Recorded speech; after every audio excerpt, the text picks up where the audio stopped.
Founder வந்து அவருடைய பேஷனை தான் ஃபாலோ பண்ணணும், நமக்கு விருப்பப்பட்டது செய்யலாம் அப்படின்னு ஒரு லேப்டாப், ஒரு ட்ரீம், ஒரு பிசினஸ் ஐடியா இதை மட்டும் எடுத்துட்டு அவருடைய வேலையை விட்டார். ஸோ இனிஷியலாக எல்லாம் எக்ஸைட்டிங்காக இருந்தது. Late night work, logo design, Instagram page எல்லாமே. ஃப்ரெண்ட்ஸுமே கண்டிப்பாக நீ சக்ஸஸ் ஆக ப்ரோ, உனக்காக நீ அவ்வளோ சாக்ரிஃபைஸ் பண்ணியிருக்க அப்படின்னு நினைச்சாங்க. ஆனால் 6 மாதத்துக்கு அப்புறம் ஒரே ஒரு நம்பரை பார்த்துக்கிட்டு அவர் இந்த இடத்த விட்டே நகர முடியாமல் அவர் லேப்டாப் ஸ்க்ரீன் முன்னாடி அப்படியே உட்காந்துட்டு ஷாக்ல இருந்தார். ஏன்னா அந்த ஒரு நம்பர் அவர் பிஸ்னஸை பற்றி வேற ஒரு கம்ப்ளீட்டான டிஃப்ரெண்ட் ஸ்டோரி அவருக்கு சொல்லிச்சு. நான் advocate rich is business legal adviser. நிறைய ஃபவுண்டர்ஸ்க்கு சொல்லப்பட விஷயம், ஃபாலோ யுவர் பேஷன். பேஷனை ஃபாலோ பண்ணுங்க. கேட்க இன்ஸ்பைரிங்கா இருக்கு, மோட்டிவேட்டிங்கா இருக்கு, இன்னும் கரேஜியஸா இருக்கு, தைரியமா பண்ணுங்க அப்படின்னு இருக்கு. ஆனா ஆண்டர்பிரினர்ஷிப்ல இந்த அட்வைஸ்ல ஒரு டேஞ்சரஸான ஒரு பிளைண்ட் ஸ்பாட் இருக்குது. என்னன்னா, மார்க்கெட்ஸ் வந்து உங்க பேஷனை ரிவார்ட் பண்ண போறது கிடையாது. மார்க்கெட்ஸுக்கு தேவையானது வேல்யூ. மார்க்கெட்டுக்கு தேவையான வேல்யூ நீங்க கொடுக்குறீங்களாங்கிறது தான். என்ன சொல்லுவாங்கன்னா, பேஷன் வேலிடேஷன் கேப். ஒரு ஃபவுண்டருடைய எக்ஸைட்மெண்ட், அவங்களுடைய பேஷனுக்கும் கஸ்டமருக்கு தேவையான டிமாண்டுக்கும் இருக்கக்கூடிய ஒரு கேப். இந்த கேப் பெருசாக பெருசாக பிசினஸ்ல இருக்கக்கூடிய ரிஸ்க்குமே அதிகம். ஏன்னா ஒரு விஷயத்துல நீங்க எக்ஸைட்டடா பேஷனேட்டா இருக்கும் போது என்ன ஆகும்னா, ஃபவுண்டர்ஸ் என்ன அசீவ் பண்ணிப்பாங்க, நமக்கு பிடிச்சிருக்கு, அதனால மார்க்கெட்டுக்கும் பிடிக்கும் அப்படின்னு நினைப்பாங்க. ஆனா பிசினஸ் அப்படி ஒர்க் ஆகுறது கிடையாது. கஸ்டமர்ஸ் உங்க பேஷனை வாங்குறது கிடையாது. கஸ்டமர்ஸ் வாங்கக்கூடியது கன்வீனியன்ஸ். சில பேர் வாங்குவாங்க, ஸ்டேட்டஸ்க்காக வாங்குவாங்க, அவங்க ஒரு பிரச்சனையை தீர்க்க, ப்ராப்ளம் சால்விங்க்கு வாங்கலாம், இல்ல டைம் சேவ் பண்ணதுக்கு வாங்கலாம், இல்ல எமோஷனல் அவுட்கம்காக கூட வாங்குவாங்க. ஸோ நம்ம ஃபவுண்டர்ஸ் என்ன நினைப்பாங்க, அவங்களுக்கு ஒருத்தங்களுக்கு போட்டோகிராஃபி பிடிச்சிருக்கும், ஒரு ஃபவுண்டருக்கு ஒருத்தங்களுக்கு ஃபிட்னஸ் பிடிச்சிருக்கும், ஒருத்தங்களுக்கு ஃபேஷன் பிடிச்சிருக்கும், ஒருத்தங்களுக்கு ஒரு காஃபி இண்டஸ்ட்ரி பிடிச்சிருக்கலாம். ஆனா ஒரு இண்டஸ்ட்ரியை பிடிக்கிறதுக்கும் அந்த இண்டஸ்ட்ரிக்குள்ள ஒரு ப்ராஃபிட்டபிளான பிசினஸ் உருவாக்குறதுக்கும் கம்ப்ளீட்டான டிஃப்ரெண்ட் ஸ்கில் தேவைப்படும். நீங்க அதை புரிஞ்சுக்கணும். ஒரு ஃபவுண்டர் அதை முதல்ல புரிஞ்சுக்கணும். ஏன்னா இதுலதான் நிறைய ஃபவுண்டர்ஸ் கன்ஃபியூஸ் ஆயிடுவாங்க. அவங்க என்ன பண்ணுவாங்க, அவங்களுடைய பிசினஸ் ஐடியாஸை இந்த எக்ஸைட்மெண்ட்டையும் பேஷனையும் வச்சு அவங்க வேலிடேட் பண்ணுவாங்க. ஆனா அவங்க வேலிடேட் பண்ண வேண்டியது கஸ்டமர்ஸ் கிட்ட. நான் கஸ்டமர்ஸ் தான் டிமாண்டை உருவாக்க போறாங்க. அண்ட் இன்னொரு விஷயம், இந்த பேஷன் இருக்கும்போது என்ன ஆகும்னா, வார்னிங் சைன்ஸ் எல்லா பக்கமும் வரும். இந்த பிசினஸ் ஆரம்பிக்கிறதுக்கு முன்னாடியே அதை அவங்க கவனிக்க தவறிடுவாங்க. ஏன்னா ஃபவுண்டர்ஸ் வந்து எமோஷனலா ஒரு ஐடியா கூட அட்டாச் ஆயிட்டாங்க. ஓகே, நான் இதுதான் பண்ண போறேன் அப்படின்னா அதை அவங்க லாஜிக்கலா எவாலுவேட் பண்றத நம்ம வந்து விட்டுருவாங்க முதல்ல. ஏன்னா சேல்ஸ் முதலே கம்மியா வருதுன்னு வச்சுக்கோங்களேன், கொஞ்சம் டைம் கொடுப்போம் அப்படின்னு நினைப்பாங்க. டிமாண்ட் கம்மியாகுதுன்னா மார்க்கெட்டிங் இன்க்ரீஸ் பண்ணலாம் அப்படின்னு நினைப்பாங்க. கேஷ் ஃப்ளோ ப்ரெஷர் இருக்குது அப்படின்னா இல்ல அட்ஜஸ்ட் பண்ணிக்கலாம், எல்லாம் சரியாயிடும் அப்படின்னு நினைப்பாங்க. இந்த எல்லா வார்னிங் சைனுமே அவங்க வந்து மென்டலி ஓகே செட் ஆயிடும், நம்ம பேஷன் படி வந்திருக்கும்னு நினைப்பாங்க. இது வந்து ஃபவுண்டர் கேர்லெஸ்ஸா இருக்கிறது காரணம் கிடையாது. ஆனா ஃபவுண்டர் வந்து இப்போ இதுல எமோஷனலா இன்வெஸ்ட் ஆயிட்டாங்க. லாஜிக்கலா யோசிக்கிறத தாண்டி எமோஷனலா தான் யோசிக்கிறாங்க. ஸ்லோவா இந்த பிசினஸ் வந்து வந்துடும் அப்படின்னு நினைப்பாங்க. ஆனா இந்த பிசினஸ் வர்றதுக்கு என்ன வேணும், டிமாண்ட் வேணும். டிமாண்ட் இருக்குதா இருக்கு உண்மையில அப்படிங்கறத நம்ம யோசிக்கணும். ஸோ நமக்கு பிடிச்சிருக்குது, இந்த பேஷன் இருக்குது அப்படிங்கிறத தாண்டி கஸ்டமர்ஸுக்கு இந்த நீட் இருக்குதா, எத்தனை பேருக்கு இருக்குது, நமக்கு அது லாபகரமா இருக்குமா, மார்ஜின் வருமா அப்படிங்கிறத யோசிக்க மாட்டாங்க.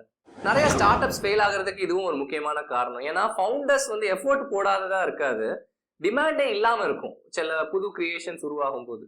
ஏன்னா ஒரு ஃபவுண்டருடைய எஃபோர்ட் வந்து இந்த டிமாண்டை கிரியேட் பண்ண முடியாது. ஒருவேளை ஏற்கனவே கொஞ்சம் டிமாண்ட் இருக்குன்னா அவங்க மார்க்கெட்டிங்லாம் பண்ணி அதை கொஞ்சம் ஆம்பிளிஃபை பண்ணலாம், அதிகப்படுத்தலாம். ஸோ அதனாலதான் சில பிசினஸஸ் ஆரம்பிப்பாங்க, சிம்பிளா இருக்கும், ஆனா அது ஏற்கனவே பண்ணிக்கிட்டு இருக்கிறனால ஆவரேஜா பண்ணாலும் ஏதோ வருமானம் வந்துடும். பட் சில பேர் எக்ஸ்ட்ராடனரி எஃபோர்ட் போட்டு புதுசா ஏதாவது பண்ணுவாங்க, ஆனா அதுக்கு டிமாண்ட் இல்லாதனால பெருசா ரன் ஆகவே செய்யாது. ஸோ நான் அப்போ சொன்னேன் இல்லையா, அந்த ஃபவுண்டர் முதல்ல ஒரு ஸ்க்ரீனை பார்த்து அப்படியே தகச்சு போய் நின்னார் அப்படின்னு. ஸோ ஃபாலோவர்ஸ் இன்க்ரீஸ் ஆச்சு, அவருக்கு லைக்ஸ் இன்க்ரீஸ் ஆச்சு, கமெண்ட்ஸ் இன்க்ரீஸ் ஆச்சு, ஆனா அவருடைய ரெவென்யூ அப்படியே இருக்குது. 6 மாசம் கழிச்சு ரெவென்யூ அப்படியே இருக்குது. அதுதான் அந்த நம்பர். அந்த ரெவென்யூ அதிகரிக்கவே இல்லை. ஆனா எல்லாரும் நல்லா இருக்கேன் நாங்க, நான் யாருமே வாங்கல. ஏன்னா நிறைய ஃபவுண்டர்ஸ் வந்து ஒரு டேஞ்சரஸான அசம்ஷன் அவங்க மைண்ட்ல வச்சுப்பாங்க. சார் நான் ரொம்ப பேஷனேட்டா இருக்கிறேன், அதனால மார்க்கெட்டுக்கும் இது பிடிக்கும் அப்படின்னு நினைப்பாங்க. மார்க்கெட்டுக்கு பிடிக்கிற விஷயத்துல நீங்க பேஷனேட்டா இருக்கலாம், அது வேற விஷயம். ஆனா நீங்க பேஷனா இருக்கிறனால மார்க்கெட்டுக்கு அது பிடிக்கும்னு அவசியம் கிடையாது. ஏன்னா பேஷன் இருக்கிறது என்ன விஷயத்த ப்ரூவ் பண்ணுது, உங்களுக்கு அந்த ஐடியா பிடிச்சிருக்குது அப்படிங்கறத பேஷன் ப்ரூவ் பண்ணுது, கரெக்ட் தான். ஆனா பேஷன் இருக்கிறனால அது ஆட்டோமேட்டிக்கா கஸ்டமர்ஸுக்கு அது வேணும்னையும், கஸ்டமர்ஸ் அதை வாங்குவாங்கிறதும், கன்சிஸ்டண்டா கஸ்டமர்ஸ் அதுக்கு பே பண்ணுவாங்கிறதும் இல்லை. ஸோ இதுக்காக உங்கள்ட்ட ஒரு பிசினஸ் ஐடியா இருக்கு, நீங்க பேஷனேட்டா இருக்கீங்க அப்படின்னா இந்த வேலிடேஷன் பிரமிடை யூஸ் பண்ணி பாருங்க. ஸோ ஃபர்ஸ்ட் லெவல் உங்களுக்கு இந்த ஐடியா பிடிச்சிருக்குது, ஓகே. ரெண்டாவது லெவல் இது வந்து கஸ்டமர்ஸும் ஓகே இது வந்து நல்லா இருக்குது அப்படின்னு சொல்றாங்க. மூணாவது லெவல் கஸ்டமர்ஸ் இதுக்கு பே பண்ண விரும்புறாங்க. நாலாவது லெவல் கஸ்டமர்ஸ் இதுக்காக ரிப்பீட்டடா இந்த ப்ராடக்டையும் இந்த ஐடியாவையும் பை பண்ணுவாங்க. அப்படின்னு இந்த 4 லெவலையும் தாண்டிச்சுன்னா இது ஒரு ஓரளவு சக்சஸ்ஃபுல்லா இருக்கும், இது வேலிடேட் பண்ணிருக்கோம் அப்படிங்கிறது அர்த்தம். நிறைய ஃபவுண்டர்ஸ் இந்த ஃபர்ஸ்ட் லெவல்லே ஸ்டாப் பண்ணிடுவாங்க, எனக்கு இந்த ஐடியா பிடிச்சிருக்கு. அது சரி கிடையாது. ஏன்னா மார்க்கெட் ஆரம்பிக்கிறதே 3வது லெவல்ல தான். ஏன்னா கஸ்டமர்ஸ் உங்க ஐடியாவை அப்ரிஷியேட் பண்றது கூட ஒரு சர்டைன் லெவல் தான். அப்ரிஷியேட் பண்ணி அவங்க பே பண்ணி கண்டினியூஸா பே பண்ணணும். ஏன்னா ஒரு பிசினஸ் நம்ம இன்னைக்கு ஆரம்பிச்சு வித்துட்டு போனோம் அப்படி கிடையாது. இது என்ன ஆகும்னா நிறைய ஃபவுண்டர்ஸ் வந்து இந்த டெலியூஷன் சைக்கிள்ல மாட்டிப்பாங்க. ஐடியா ஒன்று வச்சிருக்கோம்னு வச்சுக்கோங்களேன், ஃப்ரெண்ட்ஸ் என்கரேஜ் பண்ணுவாங்க, சோஷியல் மீடியா என்கேஜா இருக்கும், யாராவது இன்ஃப்ளூயன்ஸ் பண்ணிட்டே இருப்பாங்க, அப்ரிஷியேட் பண்ணிட்டே இருப்பாங்க.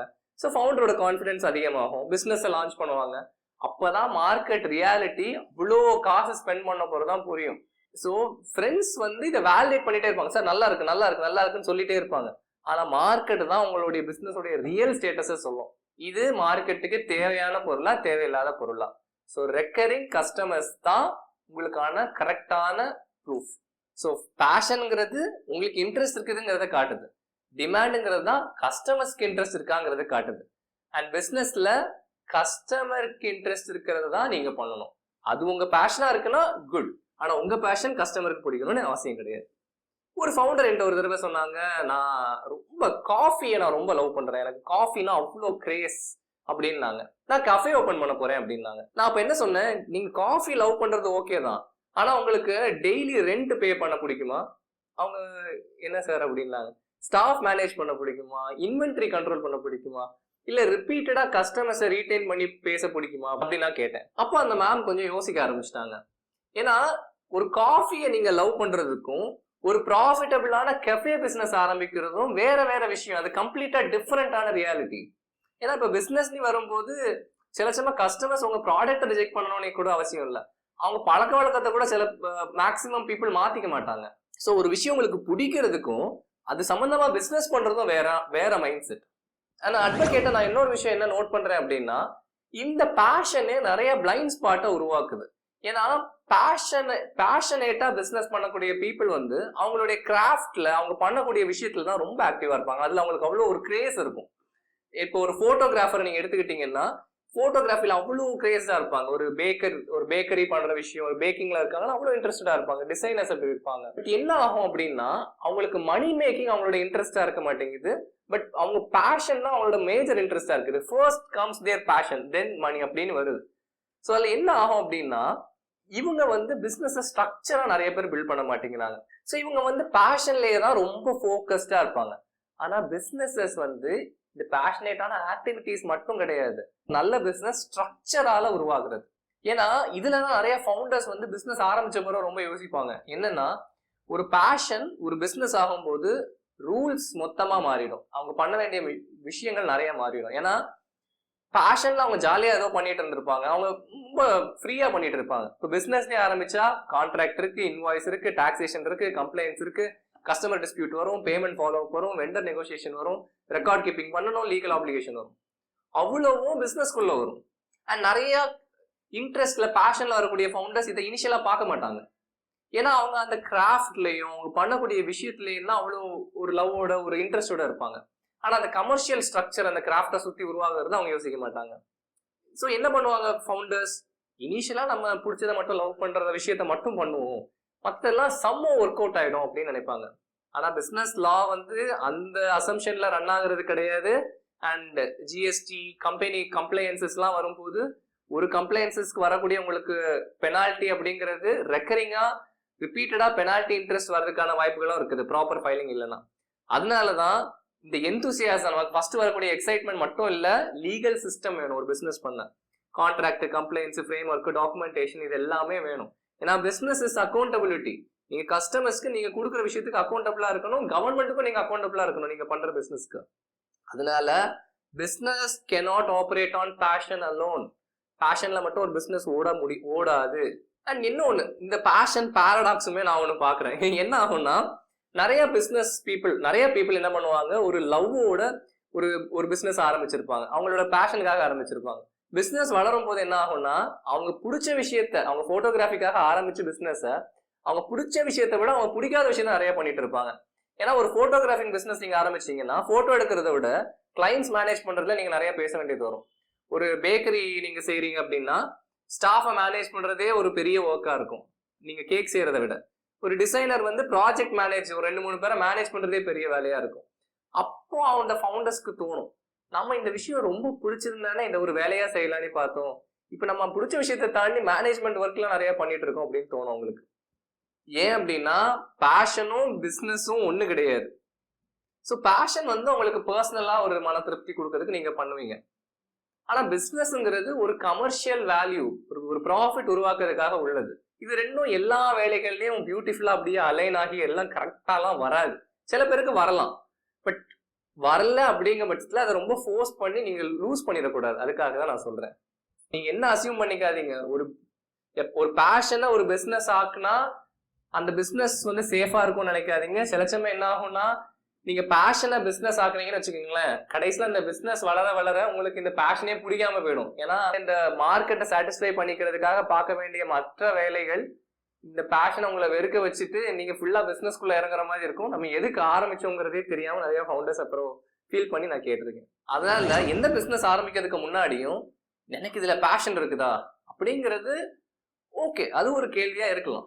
ஆனா அது கூட ப்ரூவனா டிமாண்ட் இருக்குதா, கஸ்டமர்ஸ் ரிப்பீட்டடா பே பண்ணுவாங்களா, ஏன்னா நீங்க ரொம்ப செலவு பண்ண போறீங்க, அண்ட் ஃபினான்ஷியலா உங்களால சர்வே பண்ண முடியுமா, ஆப்ரேஷனலா சர்வே ஆகுமா, இந்த எக்ஸைட்மெண்ட்ல நம்ம ஆரம்பிக்கிறோமே, பேஷனோட ஆரம்பிக்கிறோமே, ஒருவேளை இந்த பேஷன் குறைஞ்சாலும் இந்த கஸ்டமர்ஸ் வந்து இந்த ப்ராடக்ட்டை ரிப்பீட்டடா வாங்குவாங்களா அப்படிங்கிறது. அண்ட் இன்னொன்னு, கஸ்டமர்ஸோட அட்டென்ஷன் டிமாண்ட் கிடையாது, கஸ்டமர் பே பண்ணுவாங்களா அப்படிங்கிறது நமக்கு தெரியணும்.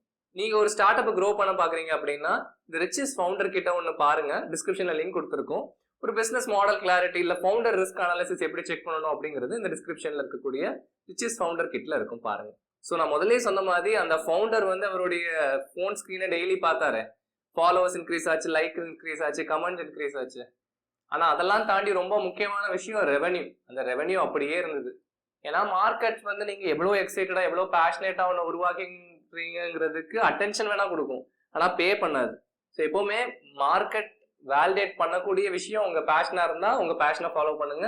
இல்ல உங்க பேஷனை மார்க்கெட் பே பண்ணாது அப்படின்னா அதை பிசினஸ் ஆக்காம உங்க பேஷனாவே வச்சுக்கிறது கமர்ஷியலா உங்களுக்கு நல்லதா இருக்கும். மற்றபடி உங்களுக்கு பிசினஸ் லா, பிசினஸ் ரிலேட்டட் ஸ்டஃப் தெரியணும்னா இந்த சேனலை புதுசா பாருங்க. இந்த பிசினஸ் லீகல் சீரீஸை ஃபுல்லா கம்ப்ளீட் பண்ணுங்க. அது வரைக்கும் advocate riches business legal adviser signing of.